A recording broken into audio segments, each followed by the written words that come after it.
Love that golden spice, turmeric? Yeah, it's everywhere these days, and for good reason. But hold on a second. Turns out this miracle ingredient isn't for everyone. Maybe it clashes with your medications or certain health conditions you're dealing with. Could turmeric be causing more harm than good? Before you sprinkle it on everything from your morning smoothie to your evening curry, let's dive into why some people should avoid this vibrant spice. And let me know in the comments below if you've ever had any unexpected experiences with turmeric. Let's get started. Number 1. Bleeding disorders. Let's talk about bleeding disorders for a second. They're conditions where your blood doesn't clot properly. So if you get a cut or bruise, your body might have trouble stopping the bleeding like it normally would. It's a bit like having a leaky faucet. Curcumin, the active ingredient in turmeric, interferes with blood clotting. It inhibits certain enzymes involved in the clotting process, which means your blood might take longer to clot if you're consuming a lot of turmeric or curcumin supplements. That's not good news if you're already dealing with a bleeding disorder. And there's legit research behind this. Studies have shown that high doses of curcumin can prolong bleeding time and reduce blood clot formation in animals. And while more research is needed in humans, it's still a pretty solid reason to be cautious. So if you have a bleeding disorder or are on blood-thinning medications, it's probably best to stay away from turmeric or talk to your doctor before adding it to your diet. It's smarter to play it safe with your health rather than regretting it later. Number 2. Kidney stones. Oxalates are the key players here. They're naturally found in many foods, including turmeric, spinach, nuts, and chocolate. Usually our bodies do a pretty good job of handling them. They get flushed out through our urine without causing much trouble. But for some people, oxalates can team up with calcium and form crystals, which can then clump together and form notorious kidney stones. So if you had kidney stones in the past or have a family history of them, it might be wise to keep an eye on your turmeric intake. Studies have shown that turmeric can increase oxalate levels in your pee. One study published in the American Journal of Clinical Nutrition found that turmeric supplements can boost oxalate levels, which could increase your chances of developing kidney stones. And hey, if you're still itching to get your turmeric fix, but want to play it safe, you can always try cooking with fresh turmeric root instead of using powdered stuff. Fresh turmeric contains less concentrated oxalate compared to the powdered form. Number 3. Iron deficiency. When you're low on iron, every bit counts. Your body's already struggling to soak up as much iron as it can from your food. But curcumin, being the rebel it is, interferes with that process.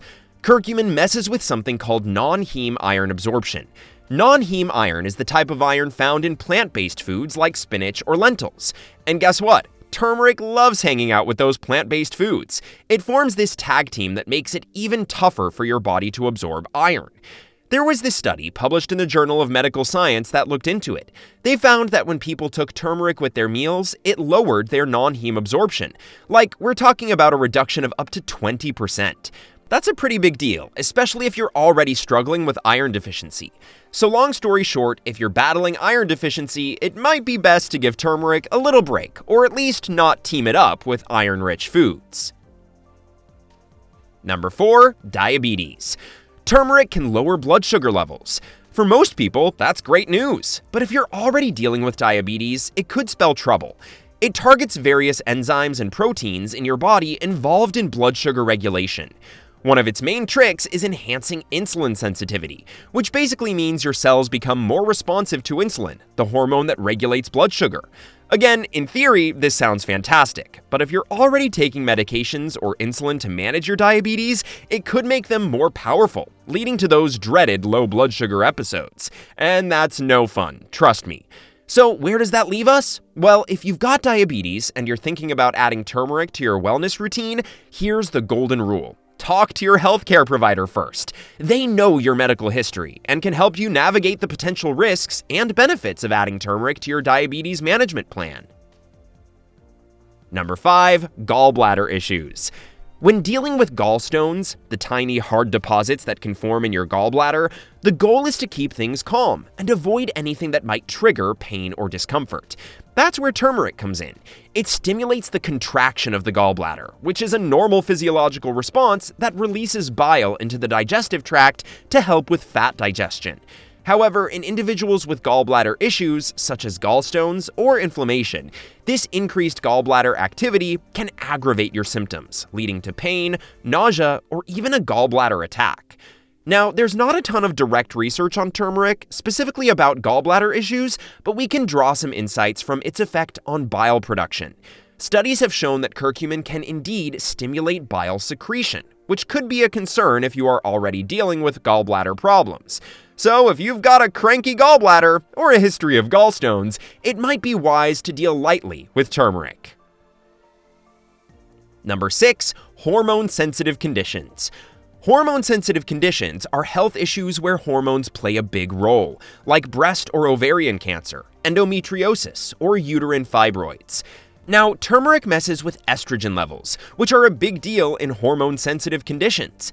For instance, in conditions like endometriosis, where abnormal growths of tissue similar to the uterine lining occur outside the uterus, estrogen can fuel the fire, promoting the growth of these lesions.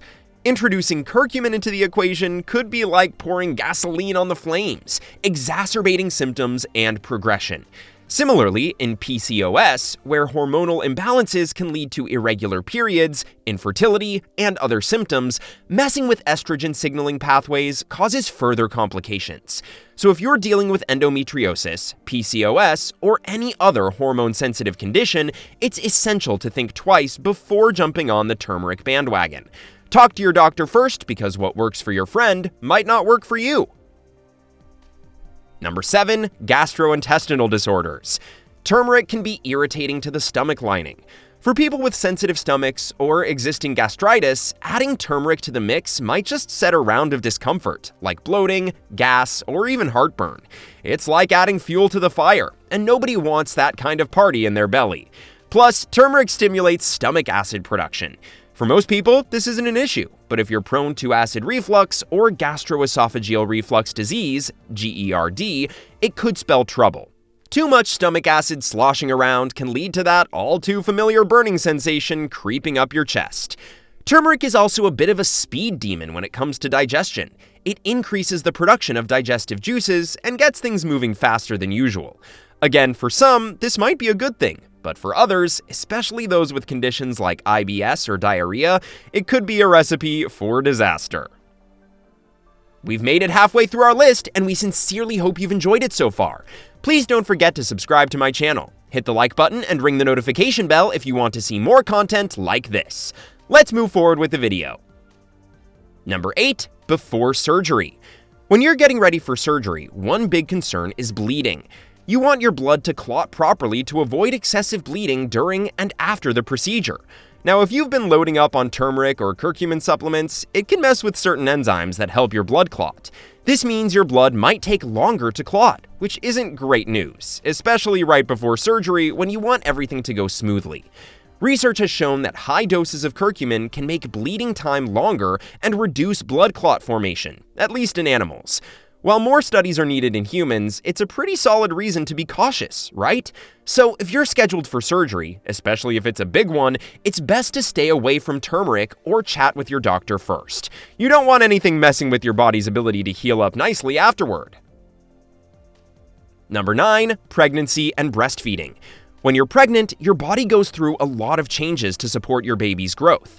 Turmeric contains something called curcumin, which can mess with these changes. It affects hormone levels and even stimulates the uterus. Normally, a little stimulation is okay, but during pregnancy, it could cause contractions, which might not be safe for the baby, especially in the early stages. Similarly, when you're breastfeeding, what you eat or drink can pass to your baby through your breast milk. While turmeric itself isn't harmful, it's the curcumin again that's the troublemaker. It can get into your breast milk and might affect your baby. Plus, since babies have delicate systems, anything that messes with their tiny bodies could cause issues. Now, there's no need to panic if you've had a curry or two while pregnant or breastfeeding. It's all about moderation. A little sprinkle of turmeric here and there in your cooking is unlikely to cause harm. But if you're having turmeric shots or taking high-dose supplements, that's where it could be risky. Number 10. Chemotherapy. When you're undergoing chemotherapy, you want it to be as effective as possible, right? But curcumin might come in and interfere with that. It could reduce the effectiveness of chemotherapy by protecting cancer cells from the chemo drugs. It's like putting up a shield around the bad guys, making it harder for the chemotherapy to do its job. And that's not all. Chemotherapy can already be tough on your body, causing side effects like nausea, vomiting, and fatigue. Adding turmeric to the mix might crank up those side effects or even cause new ones. It's like adding fuel to the fire when you're already dealing with a blaze. Also, studies have shown that curcumin can interfere with the effectiveness of certain chemotherapy drugs, making them less powerful against cancer cells. Ultimately, the decision to use turmeric alongside chemotherapy should be made in consultation with your healthcare team. They can provide personalized advice based on your specific cancer type, treatment plan, and overall health status. Number 11, hypotension. Hypotension is when your blood pressure is really low, like when you're feeling dizzy or faint. Now, turmeric might not be the best buddy for dealing with this. It relaxes your blood vessels, which sounds nice, but when your blood vessels relax too much, it can make your blood pressure drop even lower. Think of your blood vessels like pipes carrying water. If you loosen them up too much, the water, or blood in this case, flows slower, which can lower the pressure in those pipes. And that's not what we want, especially if you're already dealing with low blood pressure. So if you're someone who already struggles with low blood pressure, adding turmeric into the mix might not be the best idea. It could make you feel dizzy, lightheaded, or even faint because there's not enough pressure to keep the blood flowing properly to your brain and other vital organs.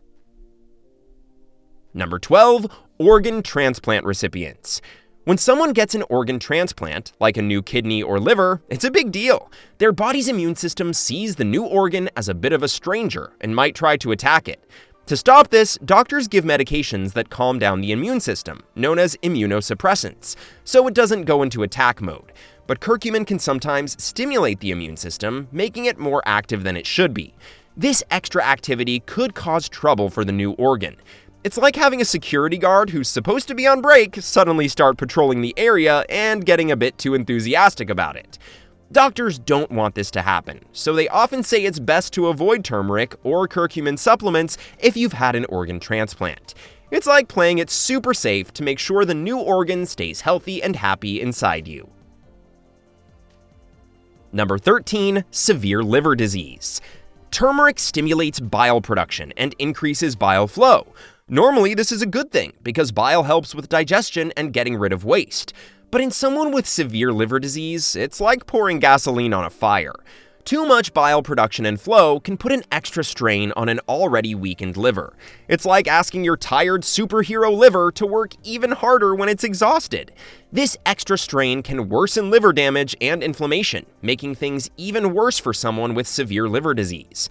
Plus, curcumin can also interfere with enzymes and proteins in the liver that are involved in detoxifying harmful substances. These enzymes work as the liver's cleanup crew, getting rid of toxins and keeping things tidy. But when curcumin messes with them, it's like telling the cleanup crew to take a coffee break while the mess keeps piling up. So long story short, for someone with severe liver disease, turmeric and curcumin supplements might not be the best idea. They could make an already tough situation even tougher by putting extra strain on the liver and messing with its ability to detoxify. Number 14, allergic reactions. Curcumin can sometimes trigger allergic reactions in some people. It's like your body mistaking curcumin for something dangerous and going into full-on defense mode. When you have an allergic reaction to turmeric, your immune system releases chemicals like histamine, which can cause all sorts of unpleasant symptoms, like itching, swelling, rashes, or even difficulty breathing in severe cases. Now, why does this happen? Well, it's a bit tricky. Allergies can be complicated and happen for various reasons. Sometimes it's because your body has encountered turmeric before and remembers it as a threat. Other times it's because your immune system is just overly sensitive to certain substances. But here's the thing, allergic reactions to turmeric are not super common, but they can happen. And if you have allergic reactions to other spices or foods before, you might be more likely to have a reaction to turmeric too.